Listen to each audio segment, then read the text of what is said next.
আমাদের নবী হলেন শ্রেষ্ঠ নবী, আমাদের নবীর পরে কোন নবী নাই, কথা বলেন ঠিক কিনা? আমাদের নবীর পরে কোন নবী আছে? কেউ যদি আমাদের নবীর পরে নবী দাবি করে সে হলো বন্ধ নবী, কথা বলেন ঠিক কিনা? গোলাম আহমদ কাদিয়ানী নিজেকে নবী দাবি করেছে, সে হলো বন্ধ, কথা বলেন ঠিক কিনা? গোলাম আহমদ কাদিয়ানী কাফের, যারা ওদেরকে সমর্থন করে ওরাও হলো কাফের, কথা বলেন ঠিক কিনা? যারা গোলাম আহমদ কাদিয়ানীর পক্ষে গিয়া দালালি করে, বর্তমানে নবনাস্তিক যেগুলো আছে, বর্তমানে যে নাস্তিক আছে, একটা নাস্তিকের নাম বলি নজুম মজুমদার, কি নাম? এটা হলো একটা নাস্তিক। ওই নাস্তিক কি করছে? কাদিয়ানীর পক্ষে গিয়ে দালালি করেছে। ওই নাস্তিক হলো কাফের, কথা বলেন ঠিক কিনা?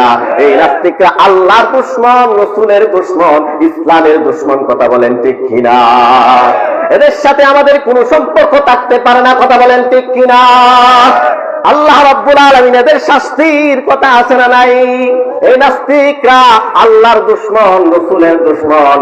এই নাস্তিকদের দুনিয়াতে বেঁচে থাকার কোনো অধিকার নাই, কথা বলেন ঠিক কিনা? এই কথা আমি বলি নাই, নবীজি বলেছেন, মান বাদদালা দীনাহু ফাকতুলু, মান সাব্বা নাবিয়ান ফাকতুলু। যে আমাদের নবীকে গালি দিবে সে দুনিয়াতে বেঁচে থাকার কোনো অধিকার নাই, কথা বলেন ঠিক কিনা?